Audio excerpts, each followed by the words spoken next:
شايفين بقى كل مخبوزات الأفران دي كلها اتعملت بكيلو دقيق بس طلعت منه الكمية دي كلها، شايفين عامل ازاي؟ بجد حاجة كده عجينة وهمية حلوة كده وطرية ومقاديرها إن شاء الله تكون اقتصادية ومتوفرة عندك في البيت.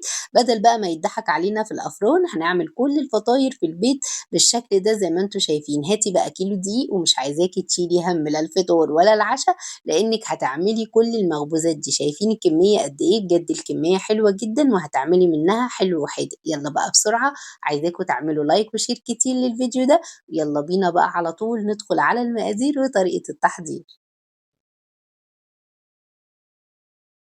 بسم الله. اول حاجة كده العجينة بتاعتي هحتاج كوبايتين من المية الدافية، معلقتين كبار من السكر، معلقتين كبار من الخميرة، معلقة كبيرة من البيكنج باودر، ومعلقتين كبار من الحليب البودر. وينفع عادي جدا ان انت تستغني عنهم، يعني لو مش متوفر عندك ممكن تستغني عنه. تلت كوباية من الزيت ورشة من الملح ومعلقة حلوة كده كبيرة مليانة من السمنة. لو عايزة تستغني عنها خلي الخليط يبقى نص كوباية من الزيت بس، تمام. لكن احنا حطينا تلت كوباية من الزيت ومعلقة من السمنة. وضفت هنا كيلو دقيق طبعا منخول، نخلته وضفته وبدأت أعجنه. مش شرط خالص عجان، تقدري تعجني على ايديكي لحد ما العجينة تبقى طرية وناعمة زي ما انتوا شايفين بالشكل ده. وطبعا حطيت في العجينة معلقة خل عشان لو كنت نسيت. هغطيها بقى واسيبها تخمر حوالي ساعة أو ساعة إلا ربع لحد ما يتضاعف حجمها وتملى البولة بالشكل ده. هاخدها أخرج منها الهواء وهقسمها لأربع أجزاء عشان أنا هعمل أربع أنواع من مخبوزات الأفران. تمام كده. حابة بقى أنت عجبك نوعين عجبك نوع واحد تقدري تقسمي الكيلو ده زي ما أنت عاوزة. أنا هنا قسمته على أربعة زي ما أنتوا شايفين، يعني كل نوع عملته بحوالي ربع كيلو من الدقيق. تمام كده. هاخد بقى أول قطعة معايا، شلت التلاتة التانيين وغطيتهم وهبتدي أقسمها ل12 كورة. تمام كده. زي ما انتوا شايفين الكورة في حجم البيضة كده. دي أول واحدة معايا، هاخد كل قطعة منها أفردها بالشكل ده كأني بفرد قرصة، وبعد كده أقلبها وأحشيها جبنة. تقدري تحشيها أي نوع جبنة عندك، أنا بحب الجبنة البراميلي. أي نوع جبنة متوفر عندك تقدري تحشي بيها. وهنقفل عليها بالشكل ده. الشكل ده. ما خلصت على كده لسه بقى واحنا كمان بنجهزه عشان يدخل الفرن هنعمل له شكل حلو. تمام. انا كده خلصتها بالشكل ده وقفلت عليها كويس. معايا بقى صاج عليه ورقة زبدة دهنها بالزيت وحطيت عليه المخبوزات بتاعتي. ودي طبعا خلصت الكمية كلها بالشكل ده، اللي هم اول كورة معايا. دي تاني كورة وبرده هقسمها ل 12 كورة صغيرة نفس الحجم زي ما انتوا شايفين. هاخد كل واحدة افردها برده شبه القرصة بالشكل ده.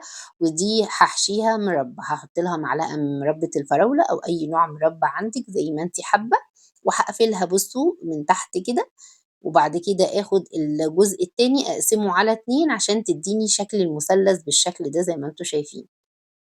واقفل عليها كويس جدا عشان ما تخرجش مني في الفرن. شايفين شكلها حلو جدا جدا. وبعد كده هاخدها بقى احطها في الصينيه هي كمان. تمام. خلص برضو الكميه بالشكل ده ونيجي بقى للكوره التالتة. برضو قطعتها 12 كوره زي ما انتوا شايفين.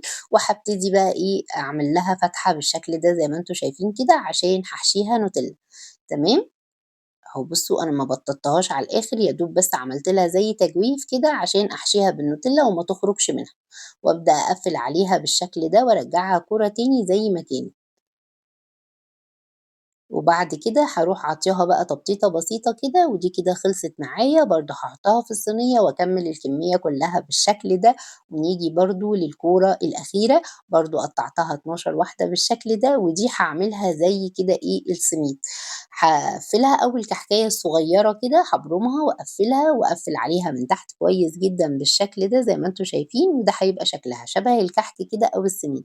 خلصت بقى الكمية كلها واختمروا معايا بالشكل ده. ده أول شكل عملناه. جبت السكينة تكون حامية، عملت فيها فتحات بالشكل ده. وجبت بيضة حطيت لها شوية من الفانيليا أو شوية حليب، وعليهم برضو إيه رشة من النسكافيه كده. وتدهني بيهم وش الفطاير بتاعتك. هنا حطيت شوية فرماسيل كده على اللي بالمربى عشان نعرف شكلها بقى إيه، يعني نعرف إن دي حشوتها مختلفة. وبرضو اللي بالنوتيلا حطيت عليها شوية فرماسيل شوكولاتة عشان برضو إيه نعرف إن هي جواها شوكولاتة. والسميد أو الكحك ده، السميد ده أو الكحك حطيت عليه شوية من السمسم. تمام. عشان يبقى كحك بسمسم كده ليه طعم حلو، تاكليه بيه جبنة، تاكليه مع شاي بلبن. بس كده بقى هادخّله الفرن على درجة حرارة 200، درجة حرارة عالية، هاحطه في الرف الوسطاني لحد ما ياخد لون من تحت، باطفّي من تحت واشغّل الشواية ياخد لون من فوق، بيطلع معايا بالشكل الجميل ده. أول ما بيخرج باغطّيه بفوطة مطبخ نضيفة عشان يفضل طري معايا وهش زي ما أنتم شايفين كده. بُصّوا بقى الجمال والحلاوة، كوباية بقى شاي بلبن الصبح كده أو بالليل، نفطر بقى منه أو نتعشى منه، عندِك حلو وحادق، يعني الولاد ما لهمش أي حِجة، حابة تحتفظي بيه في الفريزر أول ما يبرد كده وفيه سِنّة دفا، تحطيه في أكياس وعلى الفريزر على طول، وقت أمّا تعوزيه تخرّجيه قبلها ب5 دقايق، بس كده وبألف هنا وشفا.